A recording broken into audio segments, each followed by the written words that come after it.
host, Nelson, with Cascade Media. And tonight we have a new member of the Cascade Media family, Miss Daffney Moore. And she's going to be having her own show on our network, What's Up Worldwide. And she's hailing out of St. Louis, Missouri. Without further ado, Daphne, tell our audience a little bit about yourself and go back to, I always say kindergarten, then we'll have a discussion about your show, what's going to be on Okay. your show, and so forth. Well, thank you for having me. I'm excited to be here and to be a part of Cascade. I was born and raised in East St. Louis, and so I'm an Illinoisan by trade, as I always like to say. Grew up with my mom and my dad, and have a semi-medium-sized family, and then I graduated from East Side. There's always this East Side versus Lincoln thing, because Lincoln, we were the football school and they were the basketball school. So background in sports, running track. And then I went to Murray State University for undergrad and have my bachelor's degree in organizational communications. And then I went to Jackson State and have a background in urban and regional planning. And then I'm working on my doctorate degree in public policy at Walden University. So, All right. So, with that all the way out the way, did my little FBI CIA on you. Let's talk about this new opportunity you have to work with Cascade Media Group as it relates to having your own show. What do you say that your show is going to look like? Let our audience know some of the topics and how you feel that you're going to uh, get be different from what's out there already. sure. I want to talk a little bit about everything. My background is in community building, economic development, and I a lot of times we don't get the Black perspective of how we redevelop communities and persistently poverty communities. I do a lot of work in the 24-1 area in St. Louis. I used to work for the city of St. Louis as an urban planner. I was chief of staff of the St. Louis Development Corporation, and then I was the Rockefellers paid for my position as the Opportunity Zone officer for the city of St. Louis. So my background is definitely in community development, and I work in some of the toughest areas. And I've also been a city manager for East St. Louis, and I was the city administrator for Dalewood and helped them rebuild after the Ferguson fires and Mike Brown's death. So I feel like I bring a different aspect of how we look at community. And also I'm into the arts, culture, and sports. So really would like to talk a variety of things, and like what would it take for our communities to be rebuilt, and just things affecting us every day in politics. So I think I have a variety of things to talk about. You mentioned Mike Brown. Just recently, I've heard some rumblings. The other day, somebody called me asking me something about Ferguson and a police officer getting hit in the head or something. I don't know. Maybe can you enlighten our audience and myself on Sure. what that's about? Sure. So the 10th anniversary of Mike Brown happened this past weekend. And apparently there was a march that night and protests. And I, at this time, still don't know what they were protesting about, but they were in front of the police station. And so an officer Brown ended up getting injured, and he's in a coma. The last time that I checked, he was still in ICU fighting for his life. So we really don't know everything that happened, but it's not good. And it's been a lot of back and forth about who should have been speaking out, because some of the people who were big advocates and protesting, in general for Mike Brown and the anniversary, a lot of people didn't speak out because it was a police officer. And we've now had a few people talk about this Black man, which from all understanding, he's a great guy, supportive. He intentionally went to Ferguson to be a police officer. And so he wants to give back to the community, and now he's fighting for his life. All right. So let's switch gears a little bit on we got this election coming up. Yes.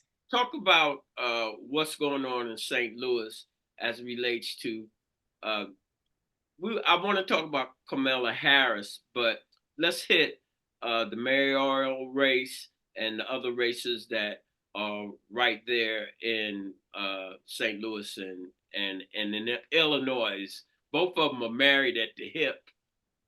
Yes. I mean, the most important races right now are in Missouri as far as the mayor's race is not until the primary is not until March. However, we have three candidates. We have Mayor Jones running, Kara Spencer, who ran against Mayor Jones previously and is an alderperson. And now a new twist has come in that Michael Butler, who is the recorder of deeds, is running. And he used to be a state representative and over the Missouri Democratic Party in the St. Louis area. So that's going to be one of the top issues races in St. Louis. And we just had our primaries for Cori Bush's seat. Wesley Bell ended up winning, and that was a nasty race. I'll just say it was nasty. It was ugly. It's still being talked about even this week, based off some of the comments Bush made.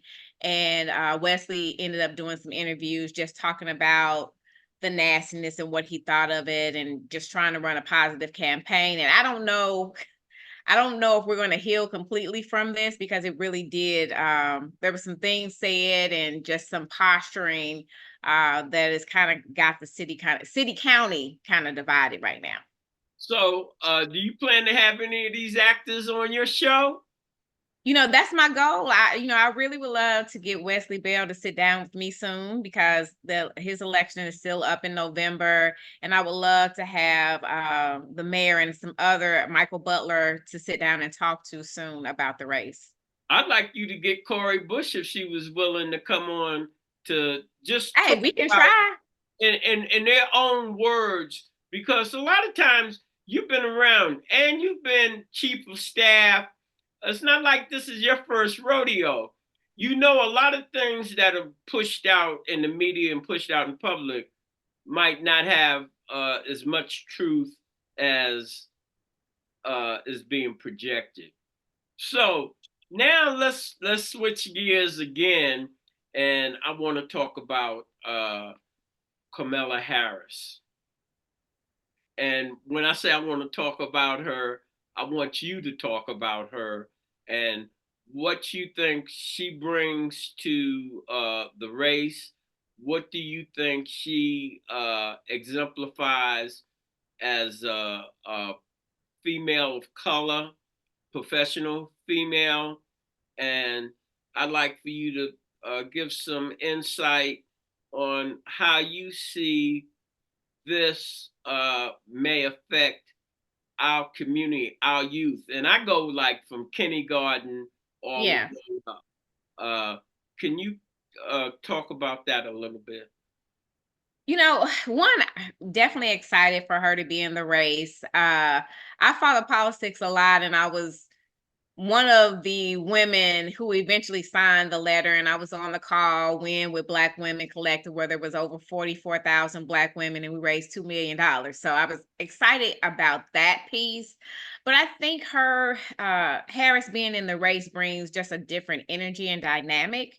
I think that she will carry on a lot of the policies that President Biden wants to see, but she has her own agenda as well. She's done a lot in California to reform recidivism. She has a lot of things that abortion. We definitely want women's rights to be at the forefront. And I think it just gives Black women and other people of color an opportunity to see themselves in places where normally women are not at the top of the ticket. And I think that she'll be a great reflection of what can be. And I think she's been a great example of even, some Malcolm X always says a Black woman is the most The disrespected backbone. in America. And so I think that she gives us an opportunity not only to showcase the brilliance of a Black woman and people of color, but also we can get the job done. And a lot of times when there's a big problem, who's coming in to get it done? It's normally someone, the Black woman's coming in to clean up everything. And so I think she just is going to really energize. She cares about the environment. I think she really is wants us to be able to live well and not live paycheck to paycheck. So, and I also think that the young people, our young people need to see themselves. And I think one of the reasons why a lot of young people have had a hard time even trying to visualize a woman of color at the top of a ticket because they've never seen it. And so I think that little girls have something else to dream of and that they can really say, I can do this too. And it may sound as simplistic as, hey, that doesn't make sense, but now they see it, they can visualize it, and they know someone who's actually done it. That's So, super important. I think I told you a little bit about my background. Told you I used to have second largest Black general contracting company here in Kansas City, and I yeah, always dealt with the youth. And I had like surrogate stepson. He went to Lincoln Prep. He was a big baseball star and this and that. But in the summertime, he would work for us and he would clean the after the carpenters. You have the big jobs. right. You have somebody clean up so the next day they come in, everything is right. And so now I see him like he's 40 something years old, has kids in college, and this we're at a game. He's a referee and he's over scheduling all the games and things here in Kansas City. And we had a playoff game, and he says, Mr. Nelson, before I worked with you, I never seen a Black man pay a white man. Mm, And holy, he a grown man. And I brought that up behind what you said, the little girls. yeah.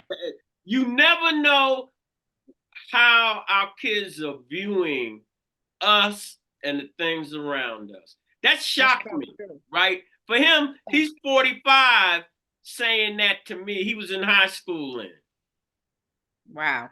But it's true. I mean, when you don't see something, you can't visualize that you get to have that opportunity. And I was very fortunate to see other women within my field and doing great things that made me want to aspire to do something greater. So, on the St. Louis side, what are some of the other things that you'll be diving into? Off camera, you was telling me a little bit about arts and then entertainment. Will you be interviewing any of the Black uh, business people? Like what comes to my mind, sweetie pies and Oh yeah, I know Miss Robbie. I love Miss Robbie, and actually, I sit on the board of Coca St. Louis, and Miss Robbie was our special guest, and she did a wonderful job. I would love to sit down with Miss Robbie. She's getting ready to open up her restaurant, so this is perfect timing. But I would definitely love to interview a lot of our artists like Willie Moore Jr. is from St. Louis. So there are a lot of people I would love to connect with and sit down and talk to about what they're doing now. And I know he comes back and forth into St. Louis and he's doing a lot of things around adoption, which a lot of people don't know he was adopted. So I think there's definitely an opportunity to sit down with a lot of our celebrities and local artists that are doing great work in St. Louis. what can we do to uh, plug into the St. Louis community organizations that we might be able to give them their own tab on our network? Because we have a community organization tab where they can come on and talk about the things that's going on in their specific communities. Sure, being a voice that I could think about the tab who is doing great work, the organization that I work for, Beyond Housing, who is doing great work in the 24/1 area. I think that the voices need to be heard. There's some great work. There's some people doing some tremendous thing. I know a young lady who has an autism foundation, and a lot of times Black children are left out of that spectrum.